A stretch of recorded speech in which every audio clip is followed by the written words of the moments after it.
Lá está o meu tesouro, lá onde não há choro, lá onde todos cantaremos juntos hinos de louvor. É por isso que nós estamos estudando o Apocalipse. O apóstolo Paulo diz que as passagens apocalípticas na Sagrada Escritura têm a perspectiva, a vontade, o propósito, o desejo de colocar no meu e no seu coração esperança, de nos fortalecermos e nos manter perseverantes rumo à caminhada celestial. É isso mesmo. O livro, todas as passagens de Apocalipse, apocalípticas na Sagrada Escritura, Daniel, Zacarias, Ezequiel, Mateus 24, Marcos, Lucas, o próprio livro de Apocalipse, tem a expectativa de colocar no seu e no meu coração esperança para nos fortalecermos enquanto estamos caminhando para o céu. Hoje nós vamos estudar a primeira carta do capítulo 2. E eu peço que você abra a palavra de Deus comigo na carta à igreja de Éfeso. Carta à igreja de Éfeso, capítulo 2, a partir do verso 1. Ao anjo da igreja em Éfeso escreva: Estas coisas diz aquele que conserva na mão direita as 7 estrelas e que anda no meio dos 7 candeeiros de ouro. Eu conheço as obras que você realiza, tanto o seu esforço como a sua perseverança. Sei que você não pode suportar os maus e que pôs à prova os que se declaram apóstolos e não são, e descobriu que são mentirosos. Você tem perseverança e suportou provas por causa do meu nome, sem esmurecer. Tenho, porém, contra ti que você é o seguinte: você abandonou o seu primeiro amor. Lembre-se, pois, de onde você caiu, arrepende-se e volte à prática das primeiras obras. Se você não se arrepender, virei até você e tirarei o seu candelabro do lugar dele. Mas você tem a seu favor o fato de que odeia as obras dos nicolaítas, os quais eu também odeio. Quem tem ouvidos, ouça o que o Espírito diz às igrejas. Ao vencedor darei o direito de se alimentar da árvore da vida, que se encontra no paraíso de Deus. Aqui está a primeira ordem de nosso Senhor Jesus Cristo para que João escreva aquilo que ele está vendo. E essa é uma ordem que João obedece, então, e escreve uma carta, conforme nós já vimos anteriormente, uma carta para o pastor da igreja de Éfeso. Todas as 7 cartas que nós vemos no capítulo 2 e no capítulo 3, no capítulo 2 são 4 cartas, no capítulo 3 mais 3 cartas, totalizando então 7 cartas. Todas essas cartas, elas têm um padrão. Isso mesmo, elas têm um padrão. Todas elas vão obedecer um padrão. Nosso Senhor Jesus Cristo começa se identificando na carta. Ele diz quem é que está falando. Em seguida, existe um elogio. Quando há um elogio a ser feito, então, acontece esse elogio. Em seguida vem uma repreensão, quando existe a repreensão a ser feita. E por fim, nosso Senhor Jesus Cristo lança um alerta, ok? Em todas as cartas, então, tem este alerta, ou aquilo que nós poderíamos chamar até de uma ameaça de juízo, tudo bem? Esse é um padrão que nós observamos então na carta. Quem escreve, por que escreve, o que espera e, se não acontecer aquilo que ele espera, o que vai acontecer então como desdobramentos. Nós podemos ver este padrão nas 7 cartas então. Às vezes, quando nós olhamos para estas 7 cartas, nós pensamos que existe um processo gradativo, ok? É como se a minha e a sua a minha e a sua igreja pudessem de alguma maneira galgar degraus a fim de chegar àquela igreja perfeita que está aqui no capítulo 2 e capítulo 3. Mas na verdade não é isso. O que acontece é que quando Jesus trata de 7 igrejas, o número 7 na Sagrada Escritura, em especial naqueles livros apocalípticos que eu já mencionei anteriormente, ele significa a plenitude. Então, quando nosso Senhor Jesus Cristo narra para nós que há 7 espíritos diante do trono de Deus, uma menção ao Espírito Santo, ele está dizendo apenas assim: a plenitude do Espírito está diante da face de Deus, ok? Nesse caso, a plenitude, a totalidade das igrejas se identifica com as 7 igrejas que aqui estão descritas, ok? Então, nesse caso mais específico da igreja de Éfeso, ela tem alguns problemas que serão identificados dentro da minha e da sua igreja. Quando nós formos tratar da igreja de Esmirna, você vai perceber a mesma coisa, dificuldades que tem na igreja de Esmirna e tem na minha e na sua, na igreja de Pérgamo e assim sucessivamente, ok? As 7 igrejas estão incluídas dentro da minha e da sua igreja. É isso que as 7 cartas vão nos mostrar, tá bom? Então vamos começar olhando a respeito de nosso Senhor Jesus Cristo e da sua apresentação para a igreja de Éfeso. Nosso Senhor Jesus Cristo se apresenta como alguém que tem autoridade para falar. Então ele vai dizer: ao anjo ou ao pastor da igreja em Éfeso escreve: estas coisas diz aquele que conserva na mão direita as 7 estrelas e que anda no meio dos 7 candelabros de ouro. Perceba que nosso Senhor Jesus Cristo faz uma repetição daquilo que João viu no capítulo anterior. No capítulo 1, João viu Jesus Cristo, com as 7 estrelas na mão e andando por entre os candelabros de ouro. Essa visão nós explicamos, então, estas 7 estrelas que estão na mão de nosso Senhor Jesus Cristo são os pastores. A liderança da igreja está nas mãos do Senhor. E quando ele se identifica como aquele que anda entre os candelabros de ouro, é aquele que tem a liderança da igreja na mão e está junto da igreja. Ele está junto, então ele vê as imperfeições da igreja, o que a igreja precisa melhorar, onde ela é elogiada e onde ela precisa então melhorar. Porque nosso Senhor Jesus tem a liderança da igreja na mão e anda entre a igreja, ok? Ele tem autoridade para falar. Os seus olhos, lembre-se, são olhos como os de chama, são olhos perscrutadores, nada escapa do seu olhar. Então, havendo feito esta apresentação dele como alguém que tem autoridade, poder, como alguém que está junto da igreja, então ele passa a tratar daqueles aspectos específicos da igreja e vai dizer então: eu conheço as obras que você realiza. Lembra que no nosso devocional acabamos de falar sobre obras? Jesus está dizendo aqui: eu conheço as obras que você realiza. Olha só, tanto o seu esforço como a sua perseverança. Eu sei que você não pode suportar os maus e que também pôs à prova os que se declaram apóstolos e não são.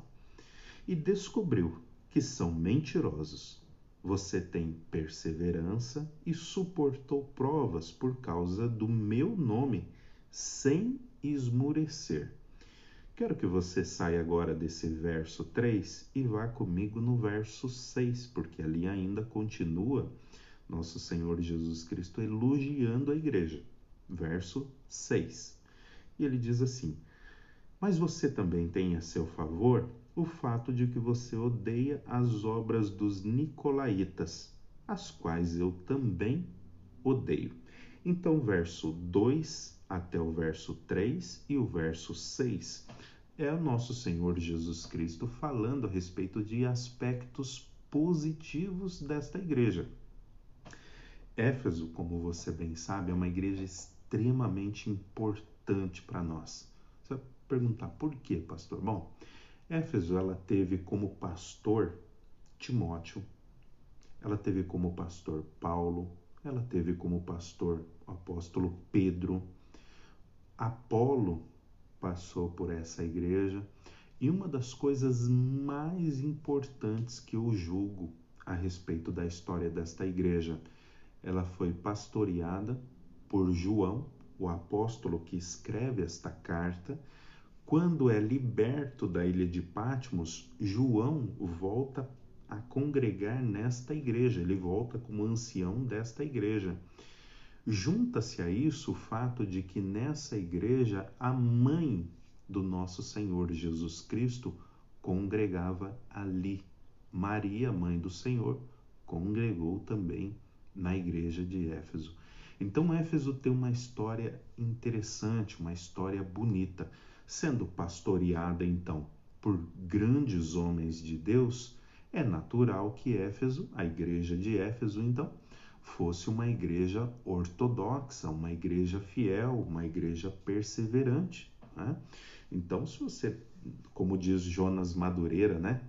Qual é o pastor que não quer uma igreja perseverante, uma igreja fiel à doutrina, não é verdade?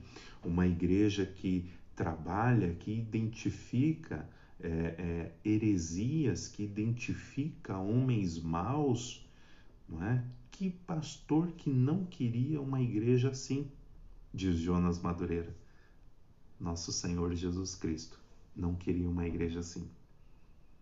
Olha só que coisa interessante. Que pastor não queria uma igreja dessa? Nosso Senhor Jesus Cristo. Olhando de um olhar puramente humano, eu ia ficar feliz em uma igreja assim, tenho certeza que você ficaria feliz em uma igreja assim também. É uma igreja que tem inúmeras características importantes, características boas de uma igreja, que uma igreja deve ter, não é? Mas nosso Senhor Jesus Cristo olha e entende que está faltando algo extremamente importante nessa igreja. Porque essa igreja, ela identifica falsos apóstolos. Nesse caso, pode ser até uma menção a esses nicolaítas do verso 6. Ninguém sabe ao certo quem são esses nicolaítas. Se você retornar à sua Bíblia, você vai ver que em Atos, no capítulo 7, são eleitos os diáconos. Entre os diáconos da igreja havia um homem chamado Nicolau, prosélito de Antioquia. Existe a possibilidade desse Nicolau ter semeado no coração da igreja heresias. Se isso de fato aconteceu ou não, não sabemos. Os estudiosos da Escritura dão essa explicação. Existe essa possibilidade daquele Nicolau, que era então diácono da igreja, ter se enveredado por outro caminho e começado a semear heresia na igreja. Então esse Nicolau, ele convidava pessoas para uma vida de pecado, uma vida de prostituição. Como nós estamos falando de uma igreja que está em Éfeso, isso era muito comum em Éfeso. Havia muitos templos pagãos, havia uma deusa chamada Cibele, que era adorada em Éfeso, e a forma como Cibele era adorada, era cultuada, não é a forma como eu e você adoramos a Deus. Naqueles dias, haviam o que nós chamamos de prostitutas cultuais, mulheres que ficavam dentro do templo e que então faziam sexo com aqueles que iriam ali prestar culto, ok? Então, o sexo era uma forma de culto à deusa do ar chamada Cibele, uma deusa que ficava entre nuvens, uma deusa de fertilidade. Então, estes nicolaítas traziam então as pessoas para este tipo de culto, um culto de perversão, um culto que nosso Senhor Jesus Cristo aqui diz que estas obras ele abominava, não é? Então estes irmãos da igreja de Éfeso identificavam estas heresias. Eles também identificavam estes apóstolos, possivelmente possa ser esses nicolaítas, porque a palavrinha apóstolo aqui significa enviado. Então nosso Senhor Jesus Cristo está dizendo assim para a igreja: vocês conseguem identificar aqueles que se dizem enviados, mas não são enviados. Vocês conseguem identificar aqueles que se dizem embaixadores, mas não são embaixadores. É essa perspectiva aqui. Então, uma igreja ortodoxa, uma igreja que tem conhecimento, uma igreja que conhece as doutrinas, não é? Uma igreja que tem perseverança, ele vai dizer aí no verso 2, uma igreja que se esforça. É interessante que em relação à perseverança, nosso Senhor Jesus Cristo repete isso 2 vezes num curto espaço de tempo. Ele vai dizer isso no verso 2, ó. Conheço o seu esforço como a sua perseverança. Olha lá. E aí no verso 3, ele repete de novo sobre a perseverança. E ele diz: você tem perseverança e suportou provas por causa do meu nome sem esmorecer. Permaneceu firme, né? Sem esmorecer, debaixo da perseguição então romana, eles estão firmes no seu lugar, ok?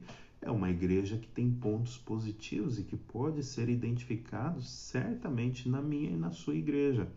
Não é verdade? Uma igreja perseverante, uma igreja que tem boa doutrina, que é ortodoxa, né?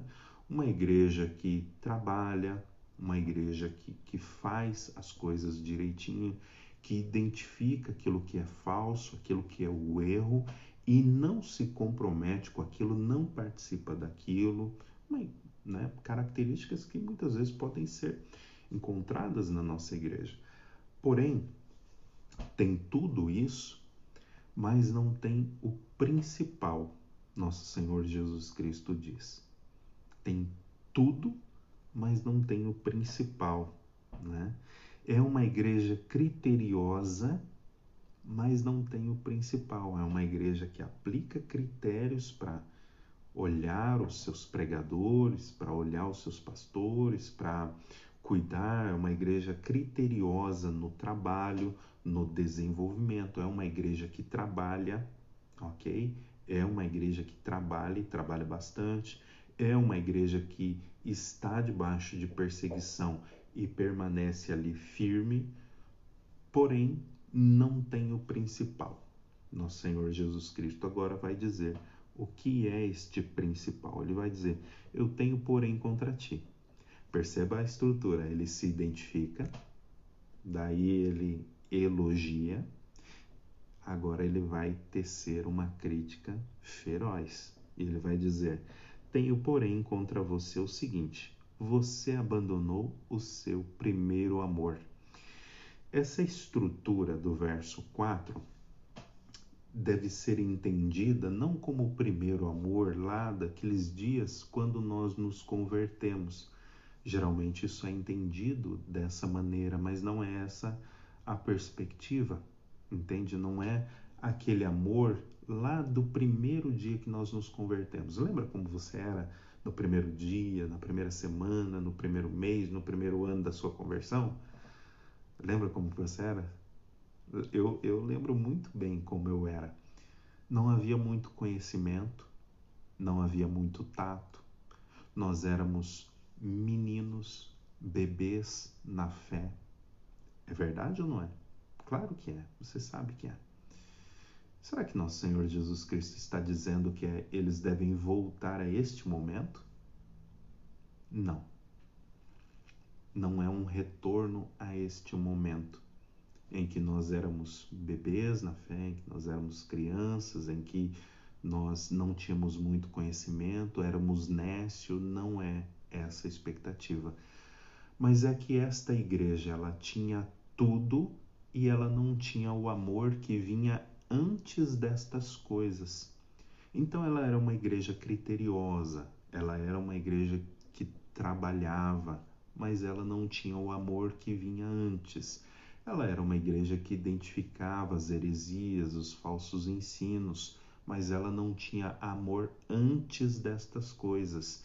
Ela era uma igreja que permanecia perseverante debaixo da perseguição, era uma igreja esforçada, mas ela não tinha o amor que vinha antes. É disso que nosso Senhor Jesus Cristo está falando. Eles faziam estas coisas, mas eles não faziam estas coisas imbuídos pelo amor, ok? Sendo encharcados pelo amor, olhando da perspectiva do amor. Mas aquilo que era feito então era uma obra humana, era uma obra carnal que estava se perdendo porque não tinha ali. É como se você fizesse assim uma belíssima comida para as mulheres que gostam de cozinhar, né? Muito bonita e tal, e você, né, está olhando aquela comida. Mas você não temperasse aquela comida. Como que ia ficar se você fizesse assim? Você aí que cozinha sabe do que eu estou falando. Você faz ali um prato bonito que enche os olhos e tal, e você olha aquela coisa, você fica maravilhado. Aí você corta e vai dar a primeira garfada. E aí você esqueci o tempero. Como é que fica? Não fica assim insosso, um negócio meio ruim? Claro que fica. Então esse tempero que é o amor não tinha. Então eles estão oferecendo a Deus exatamente isso, como se fosse uma comida sem tempero. Nosso Senhor Jesus Cristo olha e diz: não está muito bom esse negócio aqui, não está muito bom não. Está faltando o tempero, o amor está faltando aqui, entende? Então essa igreja tinha todas as características de uma igreja que uma igreja deveria ter, mas ela não tinha o tempero do amor. E aí você lembra de 1 Coríntios, do apóstolo Paulo falando no capítulo 13: se não tiver amor, não serve. Você pode fazer o que você quiser, mas se não tiver amor, você pode entregar o seu corpo para ser moído, para ser destroçado, você pode pregar, você pode ensinar, você pode trabalhar, você pode servir, você pode doar a cesta básica, você pode fazer o que você quiser. Mas se não tiver o tempero do amor, não resolve, não serve. É o que nosso Senhor Jesus Cristo está dizendo para a igreja. Então ele está dizendo assim, olha, faz o seguinte, o amor antes e depois estas coisas. O amor antes. Existem muitas igrejas que são bastante ativistas nos seus trabalhos. Tem trabalho a semana inteira na igreja. Existem inúmeros escalas, trabalhos, desenvolvimentos. Você pode pegar aí igrejas grandes que nós temos em Curitiba, não é? Igrejas com centenas de membros, tem trabalho todo dia para ser feito. É como se fosse a igreja de Éfeso. E aí nosso Senhor Jesus Cristo olha para o pastor e olha para a igreja como um todo, apesar de a carta ser endereçada ao pastor. O pastor de Éfeso tem que pegar esta carta, ir diante da igreja e fazer o quê? Ler para todo mundo. É um puxão de orelha para o pastor em toda a membresia que nosso Senhor Jesus Cristo está dando. Então é como se fosse uma dessas igrejas grandes, onde tem tudo, um monte de atividade. É uma igreja que tem ortodoxia, é uma igreja criteriosa. E nosso Senhor Jesus Cristo olha e diz: olha, o amor precisa vir antes. Você deve fazer essas atividades, mas essas atividades devem estar temperadas com o amor, não é? Exatamente isso. Então existem muitas igrejas fazendo, trabalhando, sendo criteriosas, mas muitas vezes estão exatamente como a igreja de Éfeso. Não tem o temperinho do amor. Só estão fazendo. Com que autoridade nós podemos fazer isso? Exatamente com a autoridade da minha primeira fala, que as 7 igrejas de Apocalipse estão dentro da minha e da sua igreja. Não é uma igreja só que está dentro da minha e da sua, mas as 7 estão lá dentro. Entende? Por isso é necessário cuidado, por isso é necessário ensino, é necessário explicar à igreja todas essas coisas nos seus mínimos detalhes, para que a igreja entenda, para que ela não troque a família pela obra de Deus, muitas vezes como nós vemos pessoas fazendo. Abandona sua família em casa e vai cuidar da obra de Deus. Não é essa a expectativa que o Senhor tem. Pessoas que abandonam todas as coisas e vai lá trabalhar como um doido na obra de Deus, esquece da família, esquece do amor, esquece das responsabilidades que tem. Nosso Senhor Jesus Cristo está dando um puxãozinho de orelha aqui em relação a essas coisas. E então ele vai continuar. E ele vai dar uma instrução. Olha, já que vocês estão desse jeito, o que é que vocês devem fazer? Então ele vai dizer: lembrem-se, pois, de onde você caiu, se arrependa e volta. E volte à prática das primeiras obras. Se você não se arrepender, eu virei até você e tirarei o seu candeeiro do lugar dele. É uma ameaça. A igreja, ela é como uma luz no mundo. E essa ameaça de nosso Senhor Jesus Cristo é exatamente a remoção dessa luz. Entendeu? Então é uma igreja que não influencia o meio, que não consegue ser luz em meio às trevas. Então ele vem e remove esta luz, né? Remove o papel da igreja ao seu redor. Essa é uma ameaça bastante severa.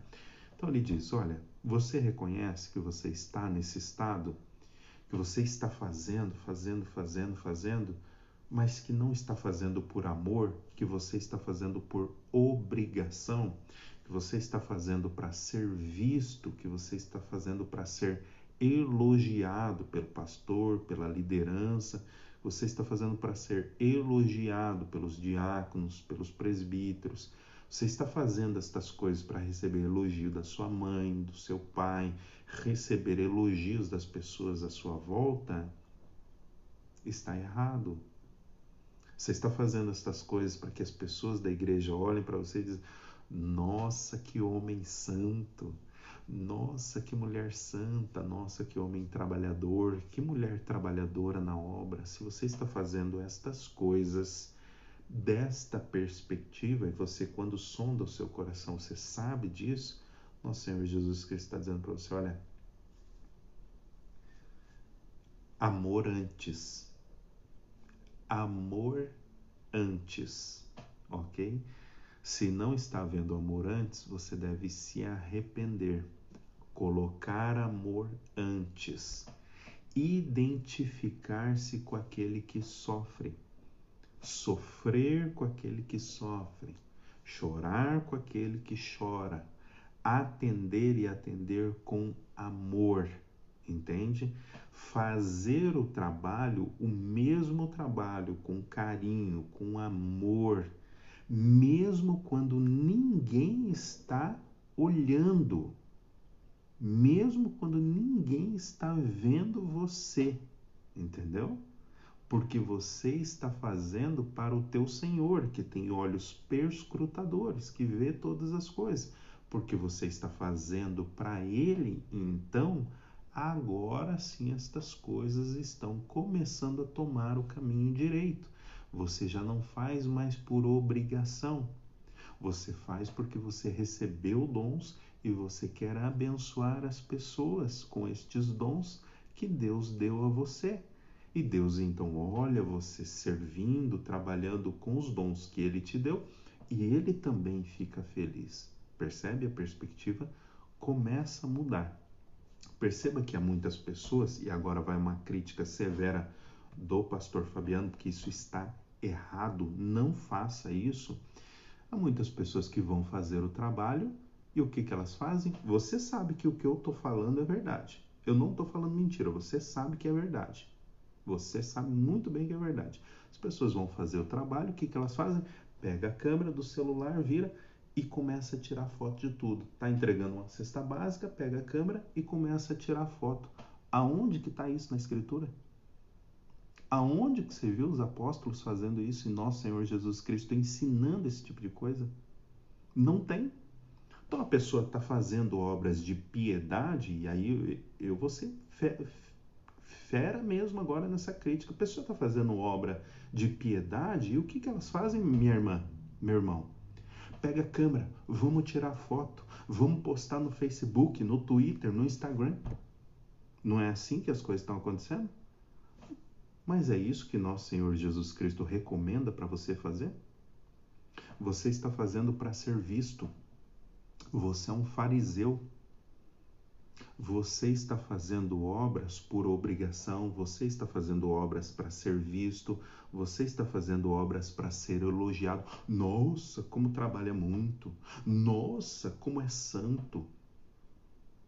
Está errado. Nosso Senhor Jesus Cristo disse o quê?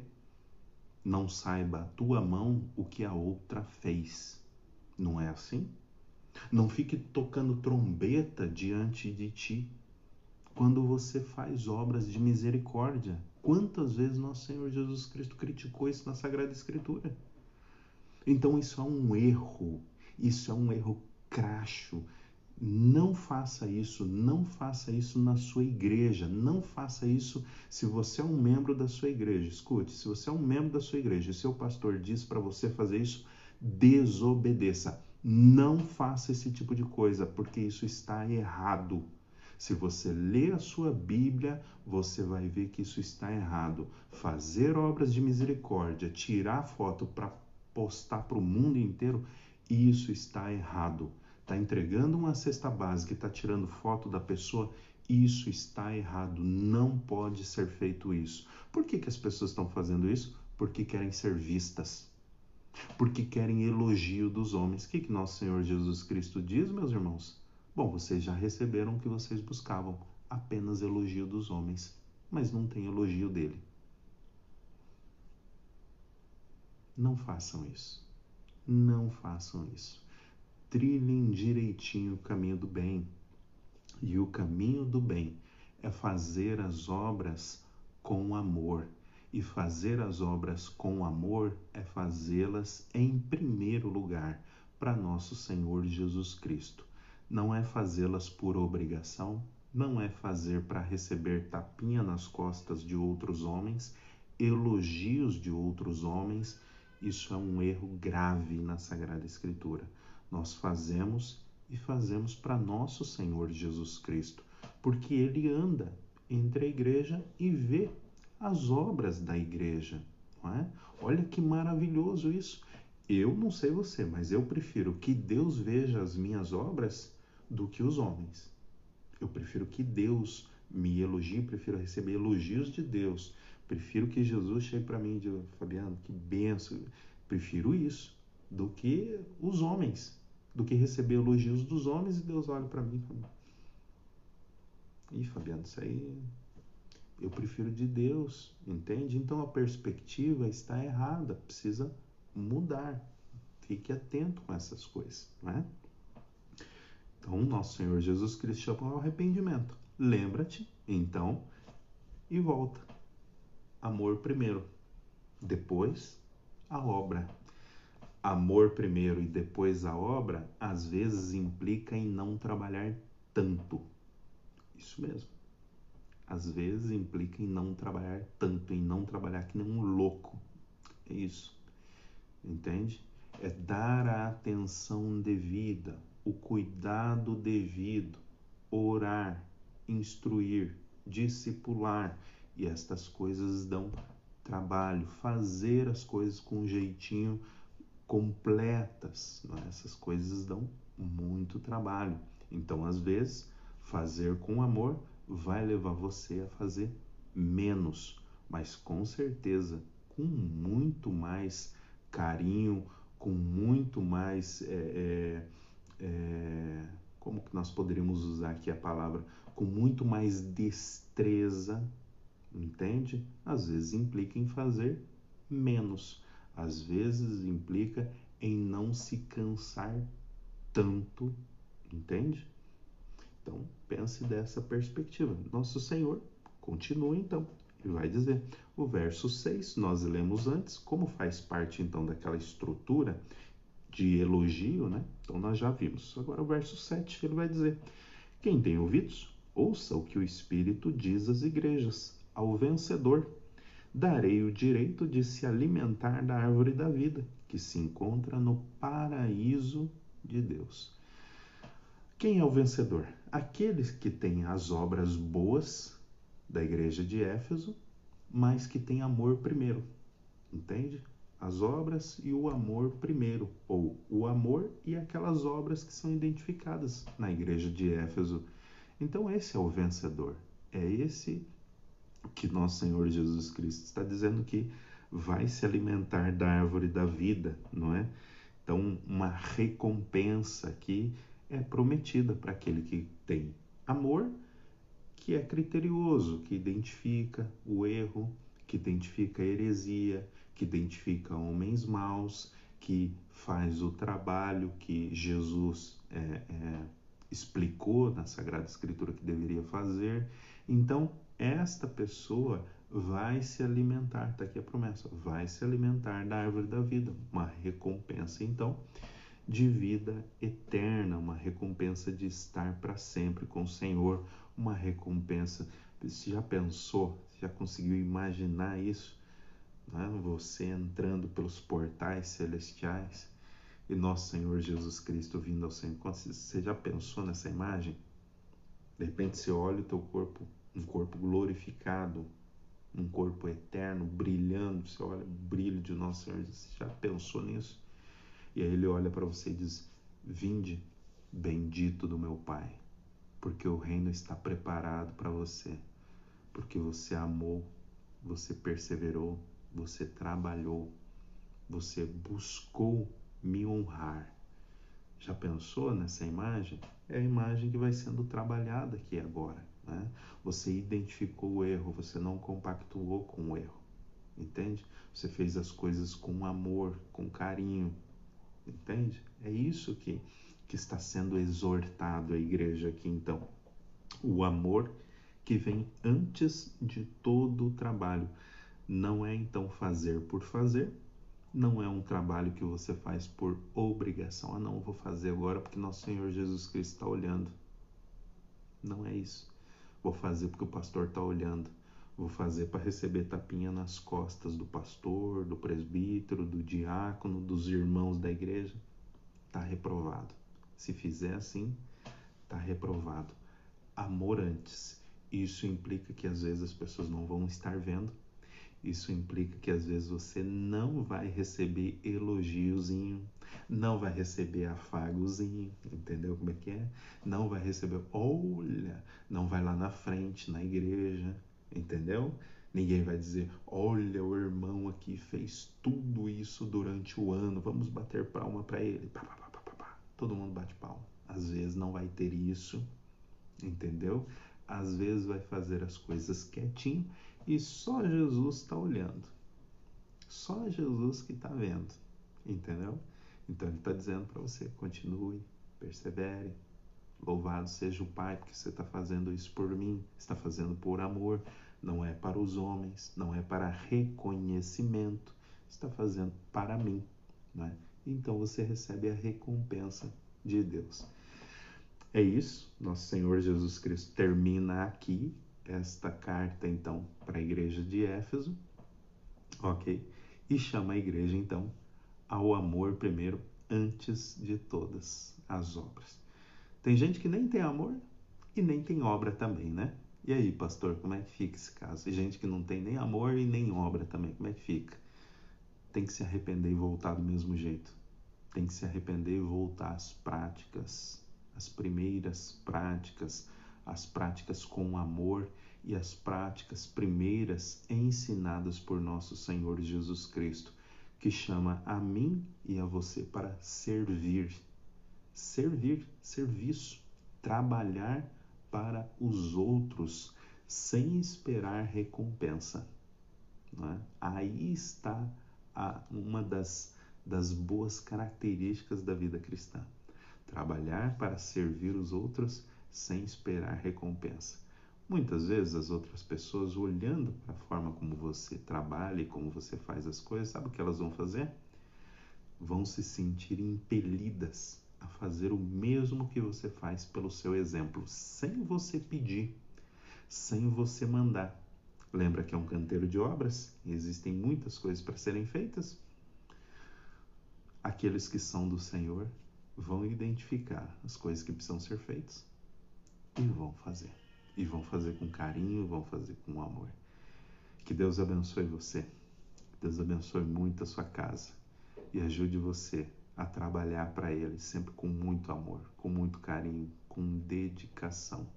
Não buscando o reconhecimento dos homens, mas buscando o reconhecimento que vem do Senhor, atentando bem para aquelas práticas comuns do nosso tempo, mas que são antibíblicas e que denunciam, muitas vezes, um caminhar errado do meu e do seu coração. Tá bom? Que Deus abençoe você através dessas palavras, através do estudo da carta aqui à igreja de Éfeso. Que Deus seja aí com você, com a sua família nesse dia, que é o dia do Senhor. E nós voltamos então hoje às 7. Gostaria então nesse momento de encerrar orando por você, orando pela sua família e pela nossa igreja como um todo. Vamos orar? Deus santo, Deus justo, Deus bendito, nós sabemos, ó Pai, que um dia nós todos vamos nos encontrar com o Senhor. E haveremos de dar contas, ó Deus, como diz a Tua palavra, de todas as obras que nós realizamos. Ó Pai, todas aquelas obras que não foram realizadas em Cristo e por Cristo, ó Deus, se perderão, serão como palha sendo queimada, ó Deus. Portanto, nos ajuda, Pai, a sondarmos o nosso coração. Nos ajuda a trabalharmos para o Senhor, a realizarmos a Tua obra, ó Deus, imbuídos de amor. Nos ajuda a temperar estas obras que fazemos, ó Deus, com o amor que o Senhor nos deu, ó Pai. Nos ajuda a identificar, ó Deus, a expectativa do nosso coração, não nos deixa ficar buscando, ó Deus, aplausos dos homens, reconhecimentos dos homens, porque isso vai nos conduzir na estrada da perdição, ó Deus. Nos ajuda a buscar o Teu reconhecimento, ó Deus, o Teu olhar, nos ajuda a fazermos as coisas para o Senhor, ó Deus, porque isto é agradável para nós e vai redundar em glória para nós, ó Pai. Muda a perspectiva, a expectativa do nosso coração, ó Deus, para que nós possamos trabalhar para o Senhor, servir, ó Deus, como Jesus Cristo serviu, com amor primeiro, ó Pai. É em nome de Jesus que nós oramos.